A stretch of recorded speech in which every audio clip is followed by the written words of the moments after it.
Welcome to Garuda world. My self Srinidhi. இன்றைக்கி நம்ம இந்த வீடியோவில் 10th சிபிஎஸ்சி இங்கிலீஷில் த பால் போம் அப்படிங்கிற கவிதையை பற்றி பார்க்கலாம். இதை எழுதினவர் பார்த்தோன்னா ஜான் பெர்ரிமேன் அப்படிங்கிறவர் எழுதியிருக்காரு. இது ஒரு அழகான கவிதை. இந்த கவிதையில் என்ன சொல்ல வர்றார் அப்படின்னா, ஒரு சிறுவன் பந்தை வச்சு விளையாடிட்டு இருக்கான். அந்த பந்தை வச்சு விளையாடும்போது அவனுடைய மனநிலை பார்த்தோன்னா ரொம்ப மகிழ்ச்சியாக இருக்குது, ரொம்ப சந்தோஷமாக உணர்றான். அது அவனுக்கு ரொம்ப பிடிச்சிருக்கு. திடீர்னு ஒரு நாள் அதை வச்சு விளையாடிட்டு இருக்கும்போது அந்த பந்து பார்த்தோன்னா நீரில் காணாமல், அதாவது தண்ணியில் அடிச்சுட்டு போயிடுது.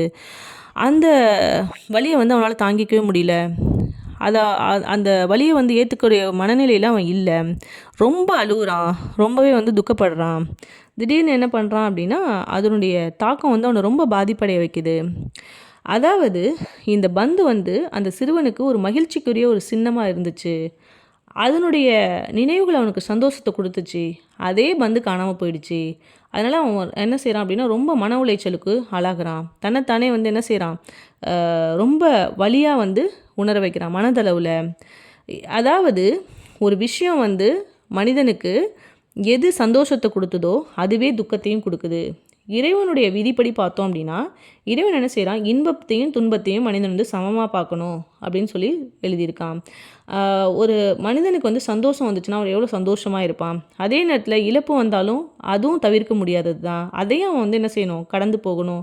இழப்பு வந்துருச்சு, நம்ம ஒரு விஷயத்தில் ஒரு விஷயம் நம்மளை கைவிட்டு போயிடுச்சு, அல்லது ஒரு உறவு நம்மளை விட்டு போயிடுச்சு அப்படின்னா நம்ம என்ன செய்யணும், அதையே நினச்சி நம்ம முடங்கி போய் உட்காந்துருந்தோம் அப்படின்னா நம்ம வாழ்க்கையில் முன்னேற முடியாது. நம்மளுடைய வாழ்க்கையில் ஒரு முட்டுக்கட்டையாக மாறிடும். ஒரு விஷயம் நடந்து முடிஞ்சிருச்சு, இதை நம்மளால் மாற்ற முடியாது அப்படின்னு சொல்லி மனிதன் என்ன செய்யணும், தன்னுடைய மன வலிமையை மேம்படுத்திக்கிட்டு அடுத்தடுத்த கட்டத்தை நோக்கி நகரணும். அப்படி அடுத்தடுத்த கட்டத்தை நோக்கி அவன் நகரும் போது தான் அவனுடைய வாழ்க்கை பாதையானது சிறப்பாக அமையும். அது மட்டும் இல்லை, அவனுடைய முன்னேற்றத்துக்கான பாதையும் அது வழிவகுத்து கொடுக்கும். ஆகவே மனிதன் என்பவன் வாழ்க்கையில் நடக்கக்கூடிய இன்ப துன்பங்களை சமமான முறையில் பார்க்கணும்.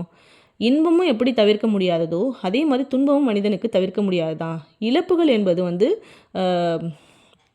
மனிதனுக்கு ஏற்படக்கூடிய ஒன்று தான். அதை அந்த மனநிலையை சாதாரணமான மனநிலையாக நம்ம எடுத்துக்கணும். அதுலேயே துக்கிச்சுக்கிட்டு நம்ம உட்காந்துருந்தோம் அப்படின்னா நம்மளால் வாழ்க்கையில் முன்னேறி போக முடியாது.